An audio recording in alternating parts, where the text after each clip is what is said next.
it's all that you dreamed it'd be. Hello and welcome back to Granted Gardens. My name is Melissa, and today I'm going to take you through some of the steps that we do to prepare for a plant swap / seed swap. So on one of my most recent videos, I shared a little insight into a gardening group that we started here in our local community. Some of our friends had started it, and we had just got through our first meeting. I had a lot of interest and feedback from viewers on that particular video, and that they were interested in growing their community. If you're not exactly at the point where you're capable of hosting a regular event or a regular group event, one thing that's a really great resource that you can hold just a one and done is a plant swap or a seed swap. This is something that you can set up for just a couple hours on a weekend or on an afternoon. And you can go ahead and invite the entire community.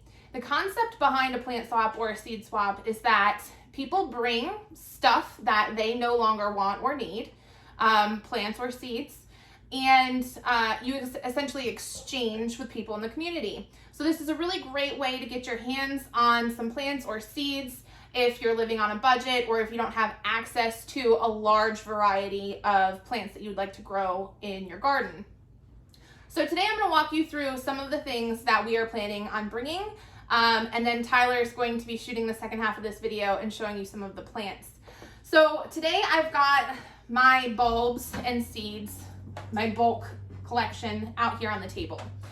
Essentially what I like to do for these events is kind of bring a variety.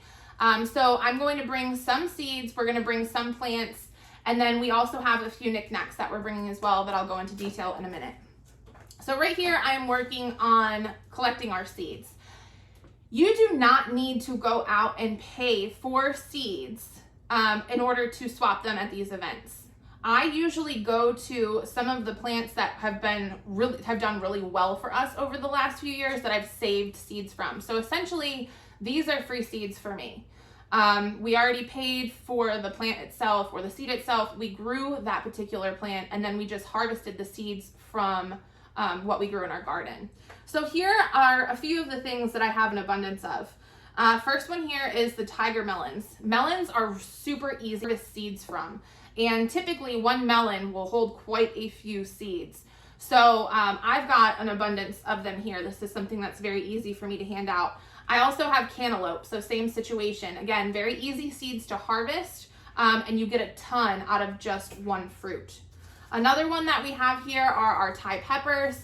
I have a ton of Thai pepper seeds. Again, the same scenario. One plant, just one plant would grow an abundance of Thai peppers. These plants are extremely prolific and end up being completely loaded by the time that the season is over. So if you have, even just one plant or two plants, you're going to be able to harvest a ton of seeds from that. And they go over really well at events like this. Thai peppers aren't something that I see very regularly available. So people get excited because it's something different.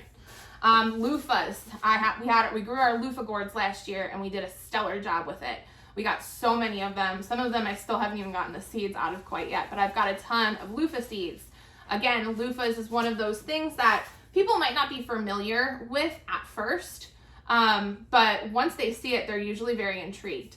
Then I also have my sunflower seeds, which we grew, I believe these are from about 2 years ago, and we just had an abundance of them. I've replanted from this particular pack of seeds multiple times, and they always germinate really, really well. So I've got my group of seeds here that I'm going to go ahead and put into little seed packets. Now, I want to start by saying, if you're on a budget, this is totally doable still, okay? I did spend a little bit of money on purchasing seed packets the beginning of this year, just because I started participating in so many more of these events. But at my very first seed swap, which was actually a mail-in seed swap, it was the Super Duper Seed Swap is what it was called. We did a video on it. I made my own little seed packets out of, I think, just brown paper. And so that's something you can do. You can use things like newspaper, whatever you have lying around, shipping paper, and you can make your own packets. But for me, just for the sake of my own sanity, I did purchase the packets to make it easier. I am on a short schedule with this event because a work thing popped up. So I am cramming stuff in as quickly as possible. With that being said, I kept it pretty generic on my labeling. Right now, all I have is just cantaloupe or Thai pepper or sunflower written on here. There's not a ton of detail. I think best case scenario when you are doing this, it is preferable to put as much detail on these packages as possible. Put in, the sow rates, how much distance should be between each seed. Does it require full sunlight kind of situation? Any kind of detail that you can add to this will go a long way. Now, I'm planning on being at our table when we have this going on, not the whole time, but we will be there enough to be able to communicate with people and kind of provide them with more detail than just handing out seed packs. So I'm going to go ahead and I'm going to fill these. Another thing that I like to do, just kind of like pro tip, when I'm doing my seed packs is I like to include our business cards. So we do have very, basic business cards for Granite Gardens. And so I like to staple one of the business cards to the backs of the seed packets. And this is obviously beneficial for us because we helped get the word out about what we do here on this channel. But it's also beneficial to the person that will be receiving the seeds because it gives them a point of reference to go somewhere to learn more about that product, about that seed, or about that plant. So a lot of our videos are obviously garden tours and going in depth about the plants that we grow. So they'll be able to check out our YouTube page and learn about whatever product or plant that they got from us there. Now, another common question when it comes to doing events like this is how many seeds do I put in a packet? Obviously, if you have a very limited selection of the seeds that you're sharing, you may want to be conservative as far as how many you put in. We have tons, so I usually put in a good couple, 2 pinches or so. But basically, the way that you want to evaluate this is it depends on what plant it is, okay? So right here, you see me filling a packet here for cantaloupe. Cantaloupe is going to take up much more space in your garden. It binds. So that's something that typically people don't grow a bunch of. Plus, on that vine, you tend to get more than one fruit. So a handful, a pinch of seeds or whatever will go a long way in somebody's garden. So that's something that you don't necessarily have to put a lot of. Another example here, like my sunflowers. So sunflower seeds produce generally one stalk with potentially one sunflower on it. Some of our sunflowers do have multiple heads on them, but that's something that you would probably want to be more liberal with. You would want to put in more seeds because people are probably going to want more than just 1 or 2 sunflowers. So it depends on kind of, what the plant is, and think about how you would use it and what you would like to receive and would be beneficial to you. And then just make sure that you put in enough for the person that'll be receiving it to actually do something with it. Something else that you want to take into consideration too is germination rate. So for example, something like a loofah can be a little tricky to germinate. So I like to put in quite a few pinches of my loofah seeds just because there is a learning grace period as far as getting them to germinate properly. But if you have something that germinates really, really well, you can maybe put less in. Also, if you are swapping seeds that are a couple years old, the concept with seeds is that they don't necessarily go bad, okay? You can store seeds for very long periods of time and they do just fine. Essentially what happens though is that you will start to see a decrease in the germination rate. So where you have 10 seeds that are brand new that year or that you just saved from a tomato plant last year, say, so they're still fairly new, they might all 10 germinate. You might end up with 10 full plants. However, if you've got some seeds that are about 5 years old from the same tomato plant and you try to grow them, you might end up with just getting about 5 of those plants out of those 10 seeds. So if they are older seeds, I think it's fair to throw in some extras just to make up for that concept that there might be a lower germination rate. So here, just to show you guys, these are our little packets here. We've got about 15 of them. And then I just put my business card here and staple it so that it's just an easy takeaway for people to walk up to the table, grab what they want, and move on. Now, while we're on the topic of business cards, I do usually have a stack of business cards that I carry with me throughout the day. And then I also put together this little sign here that tells a little bit about who we are, has our picture, and a business card holder too. It's just a quick overview of kind of the concept of Granted Gardens, where it came from, and what we do as far as YouTube. And then it also lists just some of the stuff that they're going to see for sale through us throughout the year. And I'll set this out on our table so that they can kind of come along, read a little bit about us, take what they'd like, and move on. That is another key point, is you want to make sure you bring a folding table.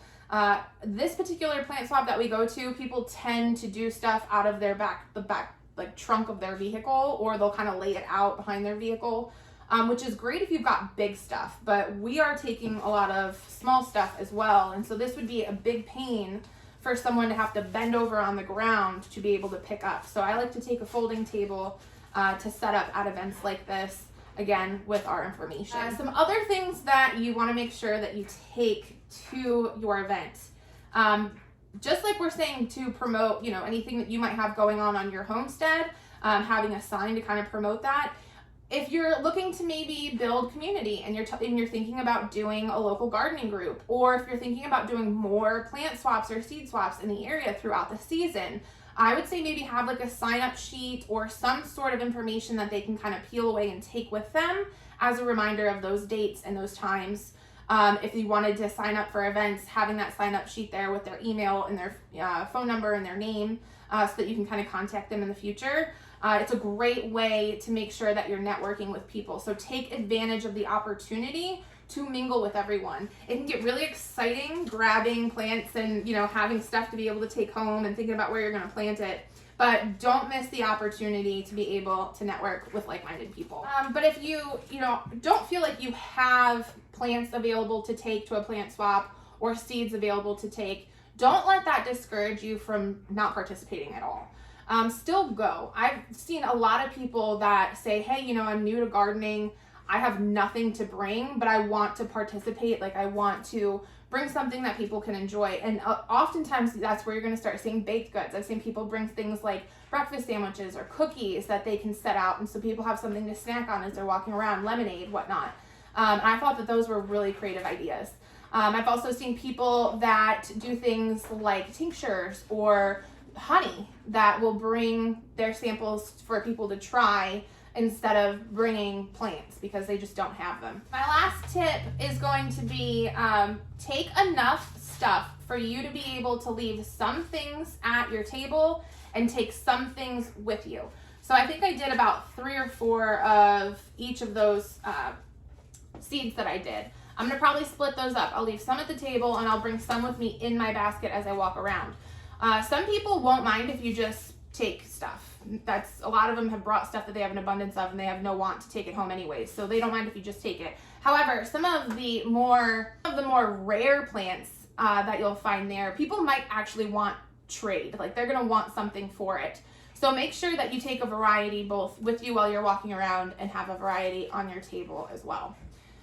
So another really good point Tyler just threw in here is with our particular plant swap that we do this once a year, they have a system set up where essentially you can get there early and you have the ability to kind of walk the premises. You get to walk around, see what people have available, and you have the ability to make plans for exchanges at that time. So they don't let you exchange them quite yet, but you can make arrangements to exchange them. So I think that's it as far as prepping goes from my standpoint. Tyler is going to introduce you to how we get our plants prepared to go to plant swap. All right, guys, I am here for the second half of this. The beginning was just kind of showing you some of the stuff that we're going to pick up and take with us to the seed swap and plant swap. Things you'll need. I have a hori, a Tupperware bin, and a tray for some of the smaller stuff. So I'll get right into it. Most of the stuff that we have is like root spreading, so you got to be a little bit careful. So this will kind of be a general purpose on how to pull stuff without influencing the mother plant or harming what you do pull out. So let's go ahead and jump right into this. So I am underneath the deck. I have been planting hostas and ferns under here like crazy, hoping that I get a nice lush green shade forest under here. I have another special thing I might be doing today if I have enough time that I'll show you guys. It should be a lot of fun. But what we're going to do right now is I have two types of ferns under here. One we got from Melissa's mom, and the other type I purchased, and they are called hay ferns. And we have two that are getting a little close to where I got to mow the grass. So we're going to actually take both of those because I just planted a bunch, so we don't need extra. So might as well share the fern glory. So you got this little baby one that we're going to grab, and we got this little bigger one. More than likely, it has come off of this mother plant, and the root has just come across from one to the other. So what we're going to do is, traditionally you'll find the root between here and here, and then we'll look for the root between here and here. But if that's on its own, then we'll just go ahead and grab it anyways. I'm going to go ahead and start with this guy, and we're really just going to kind of get some of the stuff away from it so we have a little bit of an easier time finding the root ball and the root going to the mother plant if it has one. So the only other thing you're going to do is, traditionally you might think like, oh, there's no way, the roots are over here, but what we're actually going to do is take it at more of a slant, start all the way out here, go under, and then pry up. Do it in another place, same thing, deep under. Okay, and this is what you're left with. So you can see there's one major root ball here, one major root ball here, and then right there, that little guy and that little guy, those are the main roots between the two heads. So I tried to pick all the weeds out. I missed one, as you can see right there. And all you'll do is cut those two right there and leave as much of the rest of the root ball intact as you can. Now these should be completely viable once you do cut these things, especially since you have a really nice crown here. And we'll go ahead, split these two, and we'll call it 2 free fern plants or 2 trades. All right, we've got 4 fern children, 2 small root balls, we got another small root ball, and then a bare root that we could actually separate from the others. And this is all you'll really get. You can see it was starting to do a little crown there, but the root is healthy and alive, and this will make one fern lover very happy. All right, next up is going to be a little piece of lemon balm. Next up we have this oregano plant. As you can see, it spreads like crazy. So we are going to go ahead and try to take some of these outliers to get it away from the grass line. What we'll probably do is just kind of make a line with the hori-hori, come through here, separate all these small things, and then pop them out of the ground. So this is exactly what you're looking for. You can see here where one of the stems from the larger plant had drooped, got covered up with mulch, been in enough contact with the dirt that you actually have plenty of root growth on this stem. So when you already have visible roots like that, you know for sure, go ahead and cut it as far back as you can, and then that is one whole viable plant that will start and make you a whole bush. This is going to be some marjoram.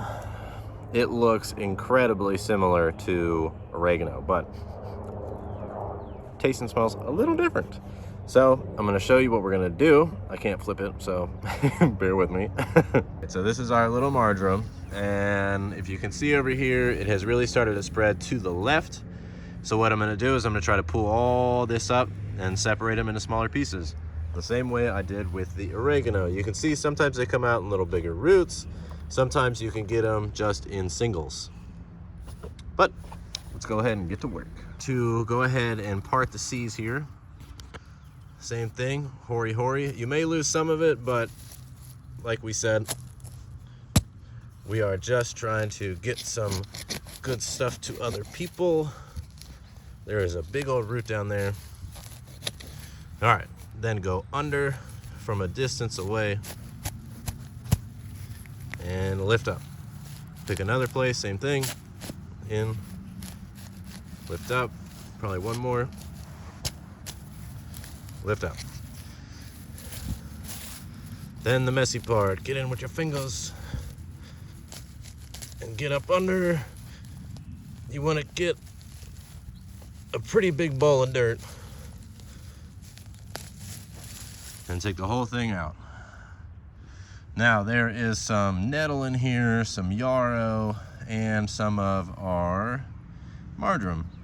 So we'll go ahead and sit down, kind of separate some of this stuff. That actually might be foxglove. Not 100% sure. So far we have some yarrow, some oregano, and a couple of marjoram. Oops, sorry, over here. I'm gonna go ahead and pull just a few more of these out, and then we will call it a day on these and get to some bigger stuff. Next up on our list is gonna be these iris. We are not gonna take them all. What we're gonna do is we're actually gonna thin them out. So iris are extremely resilient, at least these ones are. I believe Melissa's mom came and just kind of either planted these, or some of them were just tossed back there, and they'll grow on the top of dirt. They'll grow in the dirt. So these are getting a little big. They're encroaching in some different areas. So we're gonna go ahead and thin them out, and I'll show you how. I went ahead and cleared it out. As you can see, you can't really see a whole lot. You got a lot of other like tubular growth going on down in there. But basically what you're gonna see is something like that. That right there is the tuber itself. Sometimes they grow up out of the ground. You can see they grow very big, very healthy. So what we're gonna do is we are going to attempt to take both this one right here and this group right here. You go. What you don't want to do is necessarily damage the tuber itself, the bulb. So like I showed you with pulling the clump out, we'll just take the hori-hori, slide it deep and underneath the plant, pry up, and we'll see if we can separate it and how many tubers are actually connected. So we got this group out of the corner, and I'm going to show you what's really funny about bulbs. If you pick them up and shake them a little, see how when they come up, each one, kind of like a potato, will start to separate from the others? That's all you're going to look for. And you're going to look for a potato. And that's pretty much it. You'll see some light root growth sometimes between them where they're trading nutrients and starting new tubers. And what we're going to do is we'll just try to pull it off. It's really hard one-handed, so you might have to bear with me. But this right here is all one. And as you work it, you will start to see the roots separate. One, very healthy, lots of new growth. We will give this away as one. So we've got our haul and now our supplies. Some pleated sandwich bags, marker to write, water, paper towels, beer. It's Cinco de Mayo. I'm only gonna do this for the small stuff, but I'm gonna take one pleated bag, moisten some paper towels, wrap them around the roots, stuff it in the bag, write what it is, the end. The bigger stuff, I'm gonna fill that whole bin full of water and just let it sit. Because they're bare roots, they'll do fine. It is Thursday. The seed swap thingy mabobby is on Saturdays. So we'll be good. It'll be fine by then. And I'll leave them somewhere kind of shady. When they're exposed roots like this, you just don't want to put them out in the direct sun, which is great because it's gonna rain for the next 3 days after this, which is good for my mushrooms, not so good for me because I had other plans than it being raining. Just like that. In the camera, it's backwards. Marjoram. So, moist paper towel, plastic baggie, done. I'll repeat this 7 times for this and every single one after this. Hopefully we don't run out of baggies. I've done 4 out of 7. It's so monotonous. If we were doing this the day before, on Friday, it would be a lot easier. But because of the rain, because I'm the only one that can do this, Melissa is preoccupied, definitely makes it easier. That took a little bit, not too long. Got it all done, got it all pulled. Maybe on Saturday morning, no, we don't have time. Maybe Friday, if I find anything else, we'll throw it together and take it with us. Otherwise, what you see is what you get. Like Melissa had mentioned, if you don't have anything, don't worry, feel free to come. A lot of people do just give it away for free, stuff that spreads, like us, stuff that we want to pull apart. I try to bring 1 or 2 kind of cool things. I have one thing that'll be a surprise and I'll bring and see if anybody takes it. It's just a blast to go. But that's it for this video, I believe. We might add to it, I'm not 100% sure, but I'm gonna go ahead and start editing this now. As always, we look forward to seeing you soon, and thanks for watching. Man, I am so bad at this. Thanks for watching, and we look forward to sharing more with you soon.